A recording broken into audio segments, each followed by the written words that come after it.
రాష్ట్రంలో doctor YS Rajasekhara Reddy పరిపాలనకు, జగన్మోహన్ రెడ్డి పరిపాలనకు నక్కకు నాగలోకానుకున్నంత తేడా, ఆకాశానికి భూమికి ఉన్నంత తేడా ఉందని PCC Andhra Pradesh chief YS Sharmila అన్నారు.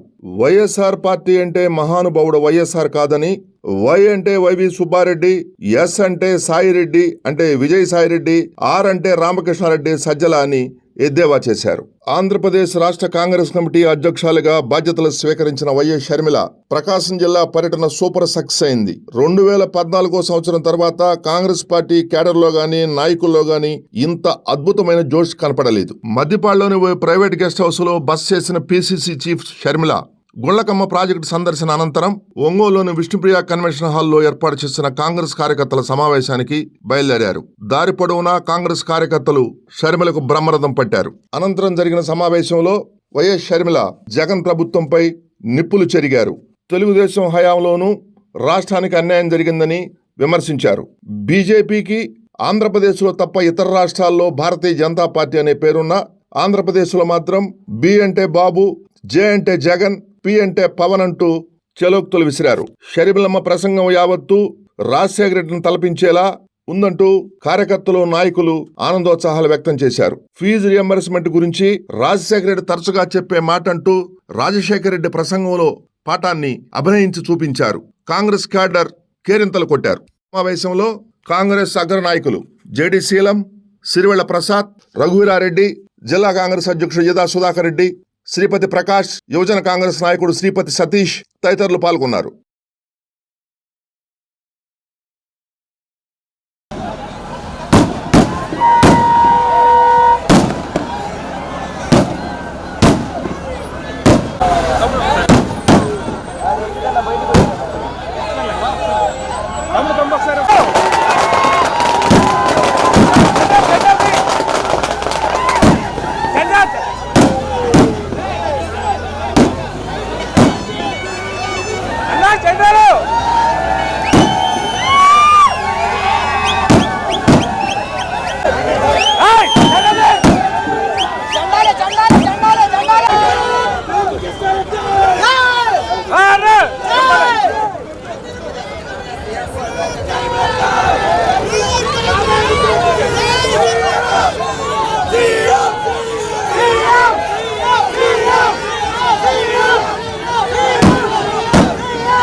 ప్రారంభిస్తారు.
సోదరులారా, ఎంతో ఎదురు చూస్తున్నటువంటి తరుణం. ముఖ్యంగా మేడం గారు ఈరోజు ఇక్కడికి రావడం అనేది మనం అందరం చేస్తున్నటువంటి పుణ్యం అని చెప్పేసి నేను తెలియజేస్తా ఉన్నా. ఎందుకంటే ఆనాడు వైఎస్ రాజశేఖర రెడ్డి గారిని మనం కళ్ళారా చూసాం. ఆ తర్వాత 15 సంవత్సరాలుగా కూడా మన కళ్ళు కాయలు కాసేటట్టు మన కాంగ్రెస్ పార్టీకి ఎవరు వస్తారు, వైఎస్ రాజశేఖర రెడ్డి వారసులు ఎవరు వస్తారు, వైఎస్ రాజశేఖర రెడ్డి వారసురాలుగా, రాజకీయ వారసురాలుగా ఈరోజు వైఎస్ షర్మిలమ్మ గారు మన ముందుకు వచ్చి కాంగ్రెస్ పార్టీని వైఎస్ రాజశేఖర రెడ్డి గారు అధికారంలో తీసుకెళ్లడానికి, రాజశేఖర రెడ్డి గారి ఆశయాల్ని నాతోటి నేను కాంగ్రెస్ పార్టీలో పూర్తి చేస్తాను. ఏదైతే రాజశేఖర రెడ్డి గారి చివరి ఆశయం ఉందో రాహుల్ గాంధీ గారిని ప్రధాని చేయడమే డాక్టర్ వైఎస్ రాజశేఖర రెడ్డి గారి చివరి ఆశయం అని చెప్పేసి ఆ ఆశయాన్ని నేను పూర్తి చేయడానికి కార్యకర్తలతో పాటు సిద్ధంగా ఉన్నానని చెప్పేసి మేడం గారు ఈరోజు మన ముందుకు వచ్చారు. సోదరులారా, ఒక్క విషయం, ఇది ప్రకాశం జిల్లా కార్యకర్తల సమావేశం. అలాగే దీంట్లో బాపట్ల జిల్లా వాళ్ళు కూడా 4 నియోజకవర్గాలు ఉన్నాయి. వాళ్ళందరికీ కూడా ముందుగా స్వాగతం తెలియజేస్తా ఉన్నాను. ముఖ్యంగా మన ప్రకాశం జిల్లాలో ఉన్నటువంటి పూర్తిగా నేను ఆర్గనైజేషన్ గురించి మనందరం కూడా ఎన్నోసార్లు మాట్లాడుకున్నాం. దాని గురించి నేను పూర్తిగా మాట్లాడలేదు. జిల్లాలో ఉన్నటువంటి సమస్యల గురించి నేను 2 నిమిషాలే మాట్లాడతాను. ఆ తర్వాత పెద్దలు మాట్లాడతారు. దయచేసి అందరూ నిశ్శబ్దంగా చైర్లో కూర్చోవాలి. ముందుకు ఎవరు రావద్దని నేను వేడుకుంటా ఉన్నాను. ఈరోజు ప్రకాశం జిల్లాలో ఉన్నటువంటి ముఖ్య సమస్యలు, మనం ప్రకాశం జిల్లాకి బయట నుంచి వ్యక్తుల్ని రాజకీయ నాయకులుగా అంటే ఎంపీలుగా గత 30-35 సంవత్సరాల నుంచి కూడా మనం ఈరోజు ప్రకాశం జిల్లాలో 7 పార్లమెంట్ నియోజకవర్గం, ఒంగోలు పార్లమెంట్ నుంచి వ్యక్తులను పెట్టుకుంటాను. అంటే వాళ్ళ వ్యాపార లావాదేవీలతోటి పూర్తి స్థాయిలో వాళ్ళు మన నియోజకవర్గాన్ని పట్టించుకోలేదు. ఇప్పుడైనా సరే మరి వాళ్ళ వ్యాపారాలు ఏ విధంగా ఉన్నాయి, వాళ్ళు ఏ విధంగా ఉన్నారు చూసుకుందాం. మన నియోజకవర్గాన్ని అంటే ఒంగోలు పార్లమెంట్ నియోజకవర్గాన్ని ప్రకాశం జిల్లాని అభివృద్ధి చేసినటువంటి పరిస్థితి లేదు. ఈరోజు జిల్లాలో సమస్యలు చూస్తూ ఉంటే 2014కు ముందు ఏదైతే కాంగ్రెస్ పార్టీ అధికారంలో ఉన్నప్పుడు అభివృద్ధి చేసిందో డాక్టర్ వైఎస్ రాజశేఖర రెడ్డి గారి తరుణంలో ఏదైతే ప్రాజెక్టులు కట్టారో అది తప్పితే ఈ రోజు వరకు కూడా ప్రకాశం జిల్లాలో జరిగినటువంటి అభివృద్ధి ఏమాత్రం లేదు. సోదరులారా, ఒక విషయాన్ని గమనిద్దాం. మనం వెలుగొండ ప్రాజెక్టు చూద్దాం. వెలుగొండ రాజశేఖర రెడ్డి గారు 2004లో ముఖ్యమంత్రిగా అయిన తర్వాత శంకుస్థాపన చేశారు. ఆయన ఉన్నప్పుడే 60% పనులు పూర్తి చేయడం జరిగింది. మరి ఈ రోజు కూడా మిగిలినటువంటి 40% పనుల్ని అటు టీడీపీ కానీ వైసీపీ కానీ పూర్తి చేయలేకపోయింది. మరి వచ్చినటువంటి ప్రభుత్వం అయితే పూర్తిగా ఇప్పటికి కూడా చెప్తా ఉంది మేము ఇంకా చేస్తామని. ఆ రోజు నోటిఫికేషన్ వస్తూ ఉంది. మరి ఇప్పటికీ కూడా ప్రాజెక్టు పూర్తయినటువంటి పరిస్థితి లేదు. ప్యాకేజీ ఇవ్వలేదు, నిర్వాసితులకు పట్టాలు ఇవ్వలేదు, అవన్నీ కూడా అట్లానే ఉన్నాయి. అలాగే వెనుకబడినటువంటి పశ్చిమ ప్రాంతాన్ని మార్కాపురం జిల్లాగా ప్రకటించాలని చెప్పేసి మన పశ్చిమ ప్రాంత ప్రకాశం జిల్లా వాసులు అందరూ కూడా బాధపడతా ఉన్నారు. దాదాపు 200 కిలోమీటర్ల దూరం ఉన్నటువంటి మార్కాపురం, ఎర్రగొండపాలెం, గిద్దలూరు నియోజకవర్గాలు ఒంగోలు వచ్చేసి ఇబ్బంది పడాలి అంటే బాధపడుతున్నారు. కాబట్టి మార్కాపురాన్ని నియోజకవర్గంగా చేయాలని చెప్పేసి వాళ్ళ కోరిక ఉంది. అలాగే కనిగిరి కాంగ్రెస్ పార్టీ 2004 అధికారంలో ఉన్నప్పుడు నిందు ప్రాజెక్టుని తీసుకొని వచ్చింది కాంగ్రెస్ పార్టీ రాజశేఖర రెడ్డి గారి టైంలో. మరి ఆ నిందు ప్రాజెక్ట్ ఏమైందో, ఆడ భూములన్నీ కూడా వేస్ట్ కాబట్టి ఉన్నాయి. యువతకి కొన్ని లక్షల మందికి ఉద్యోగ అవకాశాలు వస్తాయి. అలాగే ఇవి రోజు ప్రకాశం జిల్లా ఒంగోలు హెడ్ క్వార్టర్లో డాక్టర్ వైఎస్ రాజశేఖర రెడ్డి గారు కొన్ని 35,000 ఎకరాలను తీసుకొని వచ్చి ఆయన వ్యాన్పిక్ ప్రాజెక్టు చేద్దాము, జిల్లా మొత్తం ప్రజలకు ఇద్దామని చెప్పి ఈరోజు కాలేదు. కనుక మనం ఒకటే కోరుకుందాం, కాంగ్రెస్ పార్టీ షర్మిలమ్మ గారు ముఖ్యమంత్రి అయితేనే ఈరోజు రాష్ట్రం కానీ ప్రకాశం జిల్లా కానీ బాగుపడుతుంది. రాజశేఖర రెడ్డి గారి ఆశయాలతోటి ముందుకు వచ్చినటువంటి మన అమ్మ షర్మిలమ్మ గారికి మనం మనస్ఫూర్తిగా ఆశీర్వదించి అందరం తోడుగా ఉందామని చెప్పి ఈ యొక్క రాష్ట్రంలో ఆమె మరి నార్త్ కోస్ట్ నుంచి మరి పులివెందుల వరకు ఈ యొక్క కార్యక్రమాన్ని దిగ్విజయం చేయాలి. భగవంతుడు ఆమె మరి తిరిగి కాంగ్రెస్ పార్టీని తీసుకువచ్చిందిగా కోరుకుంటూ నాకు ఇచ్చినటువంటి సమయానికి ధన్యవాదాలు అర్పిస్తూ సెలవు తీసుకుంటాను. జై కాంగ్రెస్, జై జై కాంగ్రెస్, రాహుల్ గాంధీ గారి నాయకత్వం. మరియు కార్యకర్తలు అందరూ తరపున స్వాగతం సుస్వాగతం. ఒక్కళ్ళు ఈ జగన్మోహన్ రెడ్డి మోడీ గారి యొక్క అరాచకాల్ని షర్మిలమ్మగా ముందుకు వెళ్ళాలని కాంగ్రెస్ శ్రేణులంతా మీ అమ్మటే ఉండిద్దని కాంగ్రెస్ రెడ్డి ఈ రాష్ట్రంలో అరాచక ప్రభుత్వాన్ని నడుపుతున్నాడు. 175 నియోజకవర్గాలకి అవకాశం ఇచ్చిన అందరికీ కాంగ్రెస్ కార్యకర్తలందరికీ ధన్యవాదాలు తెలియజేసుకుంటున్నాం. సమీక్ష సమావేశానికి విచ్చేసినటువంటి పిసిసి అధ్యక్షుల వారు అమ్మ షర్మిలమ్మ గారికి నా అభినందనలు. ఈ రోజున ఆంధ్రప్రదేశ్లో కాంగ్రెస్ పార్టీ జెండా రెపరెపలాడుతుంది.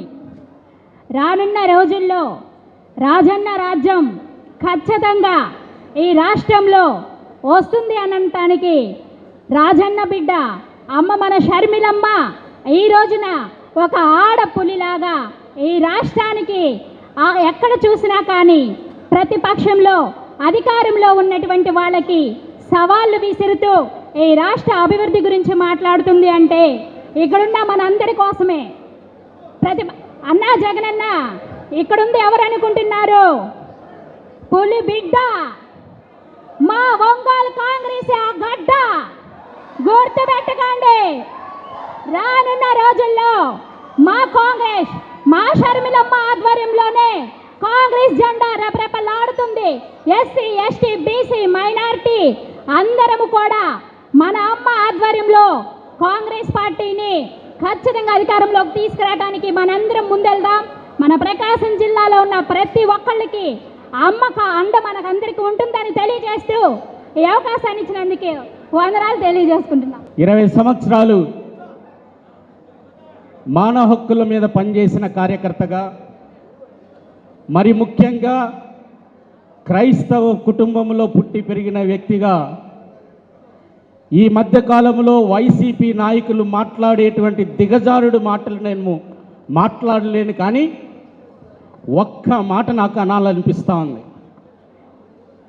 21వ తేదీన షర్మిల గారు బాధ్యతలు స్వీకరించిన తర్వాత వైసీపీ ప్రభుత్వంలో ఉన్నటువంటి మంత్రులు, నాయకులు చేస్తున్నటువంటి ప్రేలాపనలు చూస్తూ ఉంటే ఇంత విలువలు కలిగినా కూడా ఒక్క మాట అనాలనిపిస్తుంది. మీకు సిగ్గుండాలి అనిపిస్తుంది. మా నాన్నమ్మ అంటుండేది, సిగ్గుండాలిరా నీకు అని. ఇంతకంటే పెద్ద మాట నేను అనలేను, ఆ విలువలు ఉన్నాయి కాబట్టి. ఎందుకు అంటున్నానంటే, నీ మీద, వైసీపీ నాయకుల మీద, ముఖ్యమంత్రి జగన్మోహన్ రెడ్డి గారి మీద షర్మిల గారు ఎప్పుడూ వ్యక్తిగత విమర్శలు చేయలేదు. ఆమె అడిగేటువంటి ప్రశ్నలు, అయ్యా మీరు అభివృద్ధి చేస్తున్నామంటున్నారు, ఆ అభివృద్ధి ఎక్కడో చూపించండి అని అడుగుతున్నారు. అయ్యా మీరు ఈ స్టీల్ ప్లాంట్ విశాఖలో ఆంధ్రుల హక్కని ఆంధ్రులు పోరాడి ప్రాణాలతో త్యాగం చేసి ఆ స్టీల్ ప్లాంట్ తెచ్చుకుంటే ఈరోజు నువ్వు ప్రైవేట్ పరం చేస్తున్నావే, ఎందుకు చేస్తున్నావని అడిగితే వ్యక్తిగత విమర్శలు చేస్తూ ఉన్నారు. ఈ రాష్ట్రంలో ప్రతి సంవత్సరం నువ్వు జాబ్ క్యాలెండర్ తీసుకొచ్చి నిరుద్యోగాన్ని రూపుమాపుతానన్నవే, ఎక్కడ ఉద్యోగాలు ఇచ్చావు అని అడిగితే నువ్వు నాగుపాము అని వాళ్ళు అంటున్నారు. ఈ గంగవరం పోర్టును 600 కోట్ల రూపాయలకు నువ్వు ప్రైవేటు పరం చేస్తున్నావే, ఇది వైఎస్ఆర్ గారి కళలకు నువ్వు వ్యతిరేకంగా చేస్తున్నావు అని అడిగితే కుటుంబాలను చీలుస్తున్నావు అని అంటున్నారు. సిగ్గుండాలి. అడిగినటువంటి ప్రశ్నలన్నీ ఇవే. దళితుల మీద దాడులు జరుగుతున్నాయి, 100% పెరిగాయి అంటే మీరు ప్రేలాపనలు చేస్తూ ఉన్నారు. ఈ రాష్ట్రంలో రహదారులు లేవు, అన్ని గుంటలు ఉన్నాయి అంటే విమర్శలు చేస్తూ ఉన్నారు. వ్యక్తిగత విమర్శలు చేయటం ఇది నైతిక, వాళ్ళ యొక్క ఉన్నటువంటి నైతిక విలువలకు పరాకాష్ట. ఒక ఆయన్నాడు ప్రభుత్వ సలహాదారుడట, సజ్జల రామకృష్ణారెడ్డి గారు. ఆయన యొక్క ఉద్యోగం సలహాలు ఇవ్వటం. నీ ఉద్యోగం సరిగా చేయలేక నువ్వు ఫెయిల్ అయి ఒక సలహాదారుడిగా ఈరోజు మా నాయకురాలి మీద నువ్వు ప్రశ్నలు వేస్తూ ఉంటే సమాధానం చెప్పేటువంటి ధైర్యం లేక, చూపించలేక నువ్వు ప్రేలాపనలు చేస్తున్నావే, ఒక రకంగా బెదిరింపు మాటలు మాట్లాడుతున్నావు. దీన్ని సహించలేము. ఇది కాంగ్రెస్ పార్టీ ఎప్పుడు ఆ రక్తాన్ని, కాంగ్రెస్ పార్టీ రక్తాన్ని ఉన్నటువంటి వైఎస్ రాజశేఖర్ బిడ్డ కానీ, ఇక్కడ ఉన్నటువంటి నాయకులు కానీ ఎవరు వెనకం చేయరు. రాహుల్ గాంధీ గారు కూడా ఒకే మాట అంటారు, డరో మాత్, డరో మాత్. అది నినాదంగా ముందుకు వెళ్లాల్సినటువంటి ఆవశ్యకత ఉంది. ఈ జిల్లా గురించి 2 మాటలు చెప్తాను. ఈ జిల్లాలో కూడా మంత్రులు ఉన్నారు. ఈ జిల్లా నుంచి వచ్చినటువంటి మంత్రి ఒక ఆయన 5 సంవత్సరాలకు ఒకసారి వలసపోతుంటాడు. వలస రాజకీయ పక్షి. ఒక్క నియోజకవర్గంలో పోటీ చేయడు. ఆఖరుకు ఆయన కూడా చేసినటువంటి అభివృద్ధి కార్యక్రమాల మీద, నిరుద్యోగం మీద, దళితుల మీద, గిరిజనుల మీద, మహిళల మీద జరుగుతున్నటువంటి దాడుల మీద, క్రైస్తవుల మీద జరుగుతున్నటువంటి దాడుల మీద ప్రశ్నిస్తూ ఉంటే సమాధానం చెప్పలేక ప్రేలాపిస్తారా మీరు? ఇది కుదరదు. ఖచ్చితంగా నేను ఎక్కువ మాట్లాడను. 21వ తారీఖున మన పిసిసి ప్రెసిడెంట్ గారు బాధ్యతలు తీసుకున్న తర్వాత ఈ రాజకీయ ప్రకంపనలు ఇక్కడ ఆంధ్రప్రదేశ్లో పెరిగాయి.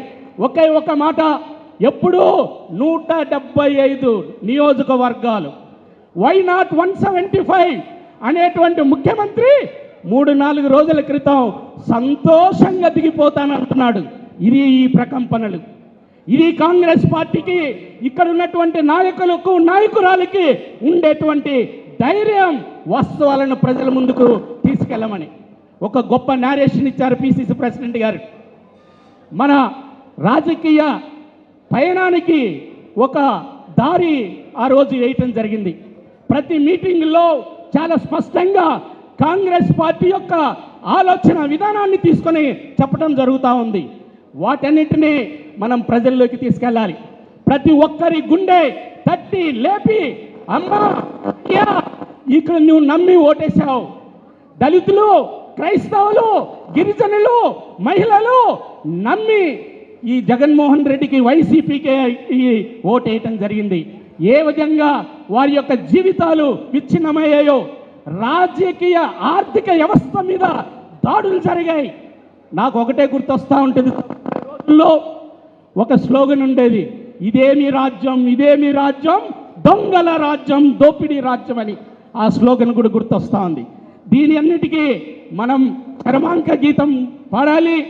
అందరం కలిసి వారి యొక్క నాయకత్వంలో ముందుకు గ్రామ గ్రామానికి ఈ సందేశాలను తీసుకెళ్ళి కాంగ్రెస్ పార్టీని విజయపందంలోకి నడిపించాలని కోరుకుంటూ ఈ అవకాశం ఇచ్చినటువంటి పెద్దలకు ధన్యవాదాలు తెలియజేస్తా ఉన్నాను.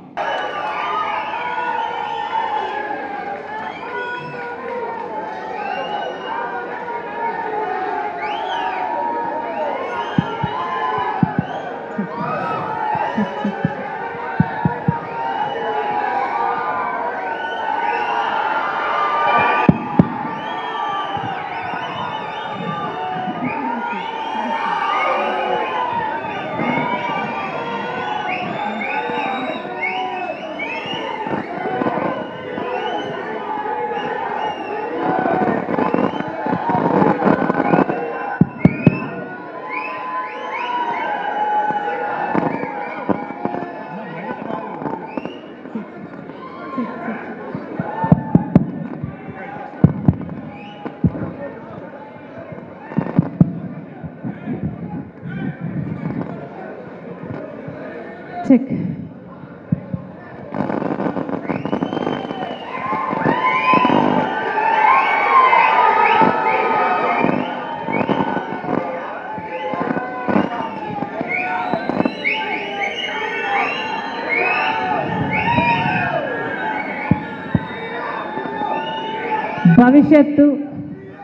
భవిష్యత్తు ఈ యువతది. భవిష్యత్తు ఈ యువతది. బంగారు భవిష్యత్తు మీ ముందు ఉండాలి. కనుకనే కాంగ్రెస్ పార్టీ తరఫున రాజశేఖర్ రెడ్డి బిడ్డ ఆంధ్రప్రదేశ్ రాజకీయాల్లో అడుగుపెట్టింది. కేవలం మీకోసమే.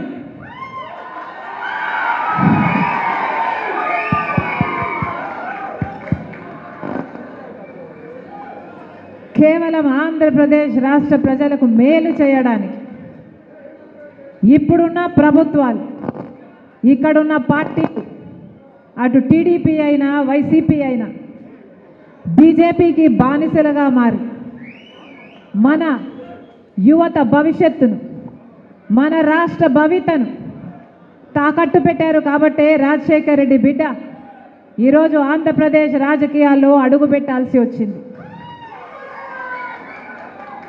తెలంగాణ నాకు మెట్టినిల్లు అయితే ఆంధ్రప్రదేశ్ నా పుట్టినిల్లు.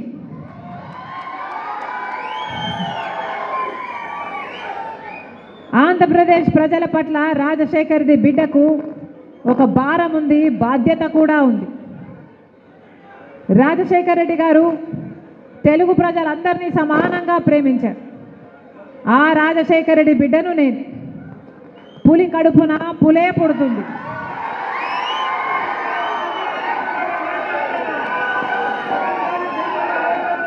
ఆ రాజశేఖర్ రెడ్డి గారి రక్తం ఈ ఒంట్లో ప్రవహిస్తుంది.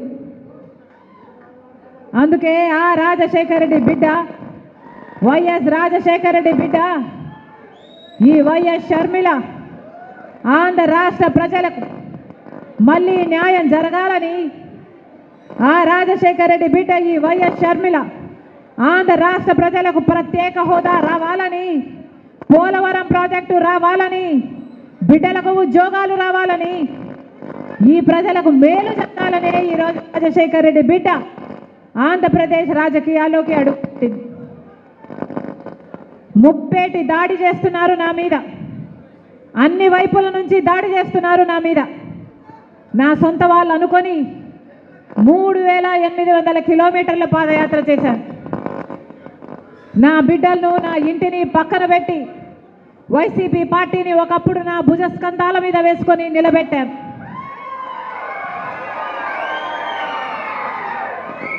మనసు పెట్టి పనిచేశాను, నా రక్తం ధారపోశాను, నా చెమట ధారపోశాను. అదే వైసీపీ పార్టీ ఈరోజు నా మీద దాడి చేస్తుంది. నా మీద ఎన్ని రకాలుగా దాడి చేసినా పర్వాలేదు. ఇక్కడ ఉన్నది రాజశేఖర రెడ్డి బిడ్డ. ఇక్కడ భయపడే వాళ్ళు ఎవ్వరూ లేరు. మీకు చేతనైంది చేసుకోండి. ఇక్కడ మేము రెడీ. నేను రెడీ, మీరు రెడీయా? నేను రెడీ, మీరు రెడీయా? మేము రెడీ. ఈ యుద్ధానికి మేము రెడీ. ఆంధ్ర రాష్ట్రానికి ప్రత్యేక హోదా రావాలి. ఆంధ్ర రాష్ట్రంలో పోలవరం ప్రాజెక్టు నిర్మాణం కావాలి. ఆంధ్ర రాష్ట్రానికి తలమానికమైన విశాఖ స్టీల్ ప్లాంట్ నిలబడాలి. మన రాష్ట్రానికి రావాల్సిన ఉద్యోగాలు రావాలి. మన యువత భవిష్యత్తు బంగారం కావాలి. మళ్ళీ రైతు రాజవ్వాలి. మళ్ళీ రైతులకు రుణమాఫీ కూడా జరగాలి. అందుకే రాజశేఖర రెడ్డి బిడ్డ ఆంధ్రప్రదేశ్ రాజకీయాల్లో అడుగుపెట్టింది. పొద్దున కందుల ఓబుల్ రెడ్డి గుండ్లగుమ్మ ప్రాజెక్టుకు పోవడం జరిగింది. ఇక్కడ రాజశేఖర రెడ్డి గారు జలయజ్ఞంలో భాగంగా మొట్టమొదట పూర్తి చేసిన ప్రాజెక్టు. రాజశేఖర రెడ్డి గారి హయాంలోనే రాజశేఖర రెడ్డి గారు 750 కోట్ల రూపాయలు ఖర్చు పెట్టి ఆ ప్రాజెక్టును పూర్తి చేస్తే 1,00,000 ఎకరాలకు పైగా 2 పంటలు 1,00,000 ఎకరాలకు పైగా సాగునీళ్ళు ఇచ్చే ప్రాజెక్టు. ఈ ఒంగోలు పట్టణంతో సహా 12 మండలాలకు తాగునీరిచ్చే ప్రాజెక్టు. ఆ ప్రాజెక్టు రాజశేఖర రెడ్డి గారు చేసి వెళ్ళిపోతే ఆ ప్రాజెక్టు కనీసం మెయింటెనెన్స్ చేసే దిక్కు దినానం కూడా ఇప్పుడు లేకపోయింది. రాజశేఖర రెడ్డి గారు అద్భుతంగా ప్రాజెక్టు కట్టిపోతే, రాజశేఖర రెడ్డి గారు ఉండగా రాజశేఖర రెడ్డి గారు ఎంతో మనసు పెట్టి రూపొందించి కట్టించిన ప్రాజెక్టు వెళ్ళిపోతే ఆ తర్వాత 5 సంవత్సరాలు తెలుగుదేశం పార్టీ అధికారంలో ఉంది. 5 సంవత్సరాలు తెలుగుదేశం పార్టీ అధికారంలో ఉన్న ఆ ప్రాజెక్టు కనీసం మెయింటెనెన్స్ కూడా, యాన్యువల్ మెయింటెనెన్స్ కూడా డబ్బు ఇచ్చిన పాపాన పోలేదు చంద్రబాబు గారు. చంద్రబాబు గారు పూర్తిగా నిర్లక్ష్యం చేశారు. ఆ ప్రాజెక్టు ఘోర స్థితిలోకి తయారై ఇప్పుడు జగనన్న గారు ముఖ్యమంత్రి అయ్యారు. ఆ 5 ఏళ్ళు తెలుగుదేశం టీడీపీ పట్టించుకోలేదు చంద్రబాబు గారు. ఇప్పుడు ఈ 5 ఏళ్ళు జగనన్న గారు కూడా పట్టించుకోలేదు. మరి రాజశేఖర రెడ్డి గారు చేసిన ప్రాజెక్టు కదా, మరి ఆయన వారసులమని చెప్పుకుంటున్నారు కదా, ఆయన ఆశయాలను నిలబెడుతున్నామని చెప్తున్నారు కదా, వైఎస్ఆర్ కాంగ్రెస్ పార్టీ అని చెప్తున్నారు కదా, మరి మీరు ఎందుకు ఆ ప్రాజెక్టు నిలబెట్టలేకపోయారు? ప్రాజెక్టు కట్టమని ఎవరు అడగడం లేదు. కనీసం ప్రాజెక్టు మరమ్మతులు చేయడానికి కూడా మీరు సంవత్సరానికి 1 కోటో 2 కోట్లు ఇవ్వకపోతే, ప్రాజెక్టు నిలబడకపోతే ఈరోజు ఆ ప్రాజెక్టు గేట్లు ఆ నీళ్ళల్లో తేలుతున్నాయి, గేట్లు ఊడేపోయాయి. రాజశేఖర రెడ్డి గారి ప్రాజెక్టు కడితే కనీసం మీకు ఆ ప్రాజెక్టు మెయింటైన్ చేయడం కూడా చేత కాకపోతే మీరా రాజశేఖర రెడ్డి గారి వారసులు? మీరా రాజశేఖర రెడ్డి గారి ఆశయాలను నిలబెట్టే వాళ్ళు? మీదా వైఎస్ఆర్ కాంగ్రెస్ పార్టీ? మీది వైఎస్ఆర్ కాంగ్రెస్ పార్టీ కాదు. వై అంటే వైవి సుబ్బారెడ్డి గారు,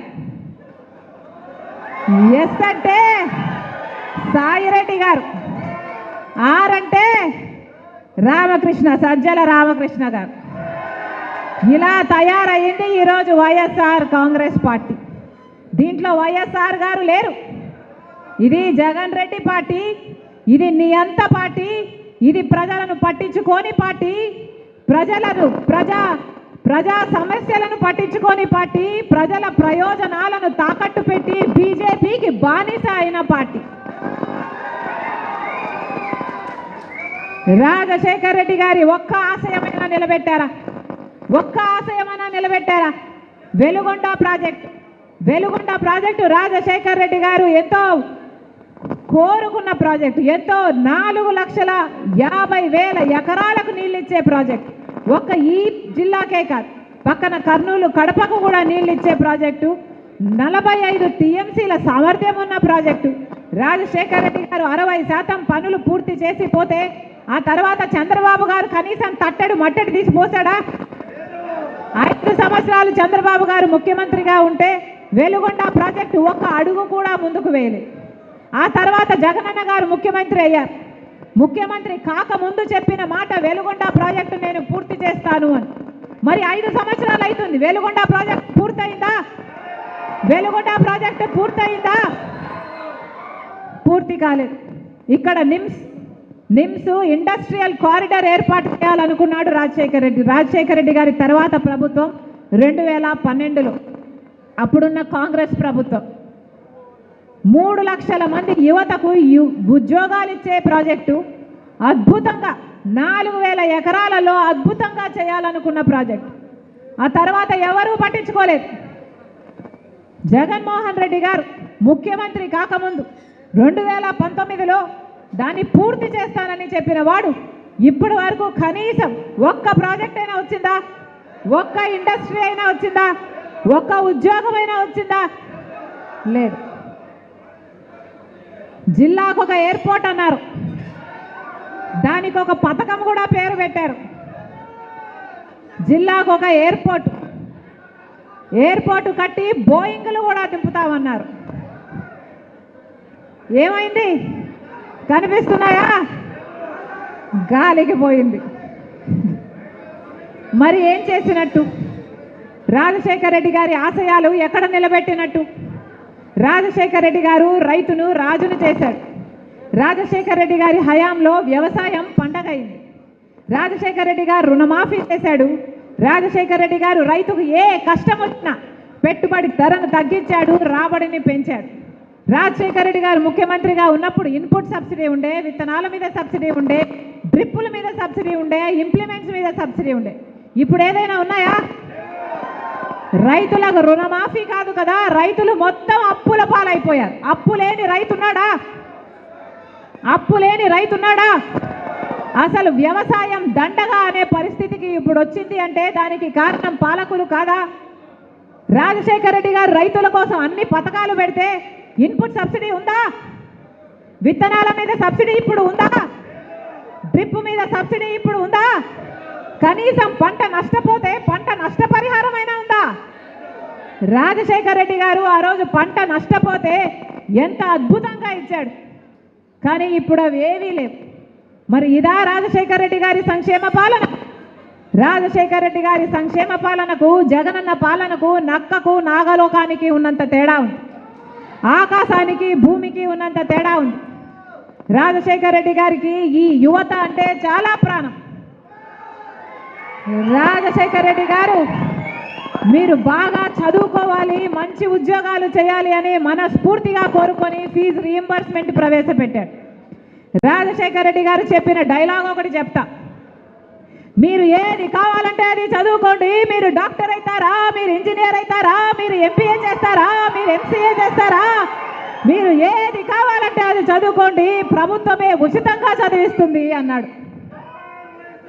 ఇప్పుడు ఉందా ఫీజు రీయింబర్స్మెంట్? ఇప్పుడు చదువుకుంటున్నారా బిడ్డలు? తల్లిదండ్రులు కూలీ నాలి చేసి చదివిస్తే ఇప్పుడు ఉద్యోగాలు కూడా లేవు. జగనన్న గారు ముఖ్యమంత్రి కాకముందు చెప్పిన మాట, ప్రతి జనవరి 1న జాబ్ క్యాలెండర్ విడుదల చేస్తాము, నోటిఫికేషన్లు ఇస్తాము, ఉద్యోగాలు ఇస్తాము అన్నారు. ఒక్క సంవత్సరమైనా జాబ్ క్యాలెండర్ వచ్చిందా? ఒక్క నోటిఫికేషన్ అయినా వచ్చిందా? 30,000 టీచర్ ఉద్యోగాలు ఖాళీగా ఉన్నాయి, ఒక్కటైనా భర్తీ చేశారా? ఇప్పుడు ఎన్నికలు వస్తే ఇప్పుడు నోటిఫికేషన్లు ఇస్తాడట సారు. మరి ఇప్పుడు ఇస్తే ఇక నోటిఫికేషన్ వచ్చేది ఎప్పుడు? పరీక్షలు రాసేది ఎప్పుడు? ఉద్యోగాలు వచ్చేది ఎప్పుడు? మీరు ఉద్యోగాలు చేసేది ఎప్పుడు? వీళ్ళకు చిత్తశుద్ధి ఉంటే 5 సంవత్సరాలుగా గాడిదలు కాస్తున్నారా? ఏమి చేస్తున్నారు? కనీసం ఒక్కసారి ఒక్క గ్రూప్ 1 ఉద్యోగం వచ్చిందా మన బిడ్డలకు? అంటే ఆంధ్ర రాష్ట్రంలో ఎవరు గ్రూప్ 1 ఉద్యోగానికి చేయడానికి కూడా అర్హులు కారా? మరి ఇదా రాజశేఖర రెడ్డి గారి సంక్షేమ పాలన? ఇదా రాజశేఖర రెడ్డి గారి ఆశయాలను నిలబెట్టడము అంటే? రాజశేఖర రెడ్డి గారు మాటిస్తే మాట తప్పనివాడు, మాట తప్పడు మడమ తిప్పనివాడు రాజశేఖర రెడ్డి గారు. మరి జగనన్న గారు ఏమన్నారు? పూర్తి మద్యపాన నిషేధం చేస్తాను అని అక్క చెల్లెలకు మాట ఇచ్చాడు. అయిందా పూర్తి మద్యపాన నిషేధం? ఏమన్నాడు? నేను పూర్తి మద్యపాన నిషేధం చేయకపోతే ఎన్నికల్లో ఓట్లు వేయమని కూడా అడగను అన్నాడు జగన్మోహన్ రెడ్డి గారు. మరి ఇప్పుడు ఎలా అడుగుతున్నారు? ఈరోజు సభ పెట్టారు, ఎలక్షన్ క్యాంపెయిన్ మొదలు పెట్టబోతున్నారు. మరి ఎలా అడుగుతున్నారు ఓట్లని? పూర్తి మద్యపాన నిషేధం చేయకుండా ఎలా అడుగుతున్నారు? మీరు మాట తప్పిన వారు కాదా? రాజశేఖర్ రెడ్డి గారు విచిత్రం చూడండి. రాజశేఖర్ రెడ్డి గారు గంగవరం పోర్టు రాజశేఖర్ రెడ్డి గారు ఆ రోజుల్లోనే 30 ఏళ్ల తర్వాత మళ్ళీ ఆ పోర్టు ప్రభుత్వం చేతుల్లోకి వచ్చేటట్టు రూపకల్పన చేస్తే జగనన్న గారు 70,000 కోట్లు విలువ చేసే ఆ గంగవరం పోర్టుని కేవలం 6,500 కోట్లు వాల్యుయేషన్ చేసి ప్రభుత్వం వాటా కేవలం 600 కోట్లకు 10% అమ్మేశాడు. ఇక గంగవరం పోర్టు 30 ఏళ్ళ తర్వాత కాదు కదా, ఇక ఎప్పటికీ శాశ్వతంగా అసలు ప్రభుత్వం చేతుల్లోకి రానే రాదు. అదే రాజశేఖర్ రెడ్డి గారు ఉండుంటే ఆ 30 ఏళ్లలో 15 సంవత్సరాలు అయ్యే పోయింది. ఇంకో 15 సంవత్సరాలకైనా గంగవరం పోర్టు మళ్ళీ ప్రభుత్వం చేతుల్లోకి వచ్చేది. కానీ ఇప్పుడు ఆ ఆశలు లేనే లేవు. ఏమంటున్నారు? మొన్న సజ్జల గారు అంటారు 600 కోట్లు మేము 600 కోట్లు తీసుకున్నాము గంగవరం పోర్టులో అమ్మేసి, ఆ 600 కోట్లని మిగతా పోర్ట్లను డెవలప్ చేయడానికి వాడాము అని ఎంత నిస్సిగ్గుగా చెప్తున్నారే. అయ్యా సజ్జల గారు, మీకు 600 కోట్లే వచ్చిందా? మీకు 600 కోట్లు మాత్రమే ఉందా? మీకు ఈ 600 కోట్లు లేకపోతే ఆ పోర్ట్లు కనీసం డెవలప్ చేసే సోర్సులే మీకు లేవా? మరి 8 లక్షల కోట్లు అప్పులు ఎందుకు చేశారు సార్ అని అడుగుతున్నాం. 8 లక్షల కోట్లు అప్పు చేసేది ఏమి ప్రభుత్వం? కనీసం ఆ 8 లక్షల కోట్లతో మీరు రాజధానికి ఏం చేశారు? మీరు మెట్రోకి ఏం చేశారు? 55,000 కోట్లు పెడితే పోలవరం కూడా పూర్తయ్యేది.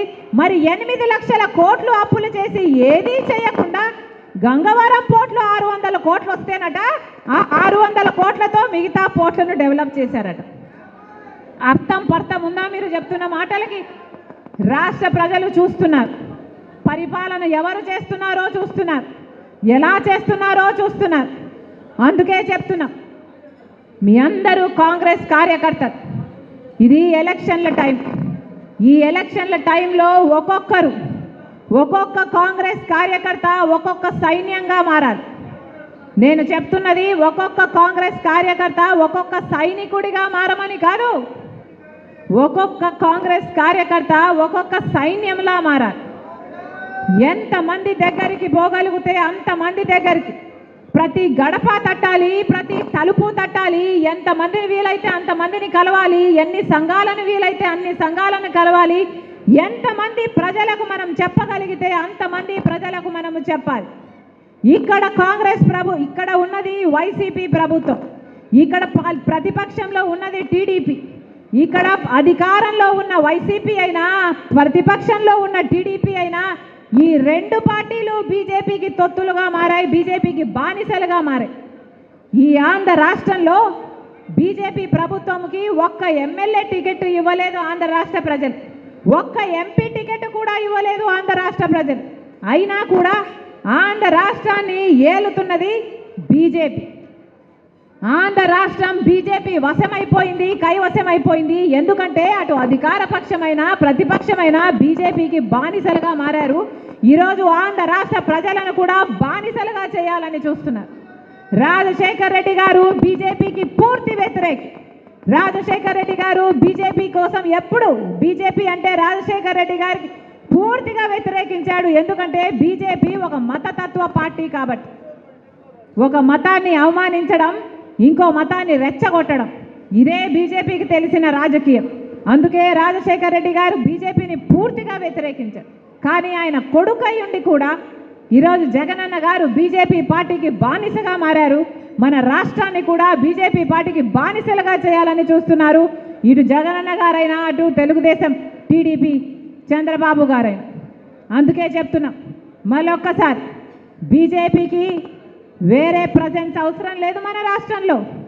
మిగతా దేశం మొత్తంలో బీజేపీ పార్టీ బీజేపీ అయి ఉండొచ్చు, కానీ మన రాష్ట్రంలో మాత్రం బీజేపీ అంటే బి అంటే బాబు, జే అంటే జగన్, పి అంటే పవన్. మిగతా దేశంలో బీజేపీ వేరేమో కానీ మన రాష్ట్రంలో మాత్రం బీజేపీ వీళ్ళల్లోనే ఉంది. అందుకే చెప్తున్నాం, వైసీపీకి ఓటేసినా బీజేపీకి ఓటేసినట్టే, టీడీపీకి ఓటేసినా బీజేపీకి ఓటేసినట్టే, జనసేనకు ఓటేసినా బీజేపీకి ఓటేసినట్టే. ఇక సంబడానికి బీజేపీకే ఓటేయచ్చు కదా, బీజేపీ ఎమ్మెల్యేలు బీజేపీ ఎంపీలే ఉండొచ్చు కదా. వీళ్ళకి ఎమ్మెల్యేలు ఎంపీలు ఇవ్వడం ఎందుకు? వీళ్ళంతా మళ్ళీ వాళ్ళకు బానిసలు కావడం ఎందుకు? ప్రజలను మభ్యపెట్టే ప్రయత్నం కాకపోతే ఇది ఏమిటి అని అడుగుతున్నాం. ఈ రాజకీయాలు తెర వెనక పొత్తులు పెట్టుకోవడం, తెర వెనక మీరు బానిసలు అయిపోవడం, ప్రజలకు మాత్రం వేరే బిల్డప్ ఇవ్వడం, ఇది ఎక్కడ రాజకీయం అని అడుగుతున్నాం. చిత్తశుద్ధితో చేసే రాజకీయాలు ఒక్క కాంగ్రెస్ పార్టీ చేతన మాత్రమే అవుతాయి. రీజనల్ పార్టీస్లో ఉన్న అధికారులు, రీజనల్ పార్టీస్లో ఉన్న అధిపతులు మొత్తం నియంతల్లాగే తయారవుతారన్నది వాస్తవం. అందుకే చెప్తున్నా, కాంగ్రెస్ పార్టీకి కోసం మొత్తం అందరం కలిసి అందరం కట్టుకొని పనిచేద్దాం. కాంగ్రెస్ పార్టీని అధికారంలోకి తీసుకొద్దాం. కాంగ్రెస్ పార్టీ అధికారంలోకి వచ్చిన మరుక్షణం రాహుల్ గాంధీ గారు మొట్టమొదటి సంతకమే మనకు ప్రత్యేక హోదా మీద పెడతానని అన్నాడు. చెప్దాం, ప్రజల దగ్గరికి తీసుకువెళ్దాం. ప్రత్యేక హోదా కావాలి అంటే కాంగ్రెస్ పార్టీ అధికారంలోకి రావాలి. మనకి పోలవరం ప్రాజెక్టు పూర్తవ్వాలి అంటే కాంగ్రెస్ పార్టీ అధికారంలోకి రావాలి. వెలుగొండ పూర్తవ్వాలంటే కాంగ్రెస్ పార్టీ అధికారంలోకి రావాలి. విశాఖపట్నం స్టీల్స్ మనకు మిగలాలి అంటే కాంగ్రెస్ పార్టీ అధికారంలోకి రావాలి. మన యువతకు ఉద్యోగాలు రావాలి అంటే కాంగ్రెస్ పార్టీ అధికారంలోకి రావాలి. రైతులకు రుణమాఫీ కావాలంటే కాంగ్రెస్ పార్టీ అధికారంలోకి రావాలి. నిరుపేద జీవితం మళ్ళీ నిలబడాలన్నా, తలెత్తుకొని బ్రతకాలన్నా, బీజేపీకి బానిసలుగా మారకుండా ఉండాలన్నా కాంగ్రెస్ పార్టీ అధికారంలోకి రావాలి. మరొక్కసారి మీ అందరినీ ఈ 70 రోజులు కష్టపడి పనిచేయండి. ఈ 70 రోజుల్లో ఎంత చేయగలిగితే అంత బూత్ లెవెల్లో కూడా మనం స్ట్రెంగ్త్ సంపాదించుకోవాల్సిన అవసరం ఉంది. శ్రమ వంచన లేకుండా అందరం పనిచేద్దాం. కాంగ్రెస్ పార్టీని అధికారంలోకి తీసుకొద్దాం. నేను రెడీ, మీరు రెడీయా? జోహార్ వైఎస్ఆర్, జోహార్ జోహార్ వైఎస్ఆర్, జోహార్. రాహుల్ గాంధీ గారి నాయకత్వం వర్ధిల్లాలి. అసోసియేషన్ ఎంప్లాయీస్ వచ్చారు. కట్టా నాగరాజు గారు ఒక వినతి పత్రం ఇవ్వాల్సిందిగా వారికి మేడం గారికి ఇవ్వాలని వచ్చారు. యువజన కాంగ్రెస్ తరఫున యువజన కాంగ్రెస్ మిత్రులు, జిల్లా యువజన కాంగ్రెస్ బరువు పెట్టద్దు ఊరికే అలా పెట్టండి. తనను ఆశీర్వదించి ఎన్ఎస్ఏ తరఫున జిల్లా ఎన్ఎస్ఏ అధ్యక్షుడు నమస్కరిస్తున్నా. జోహార్. దయచేసి సహకరించాలి అందరూ.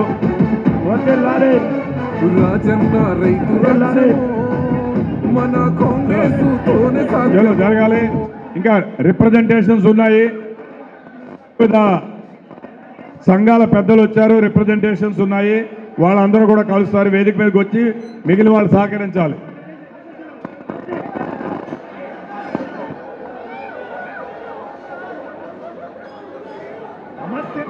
రాహులన్న మన కోసం పంపించిన చెల్లిగా దయచేసి వేదిక మీద నెట్టుకోవద్దు. మైనార్టీ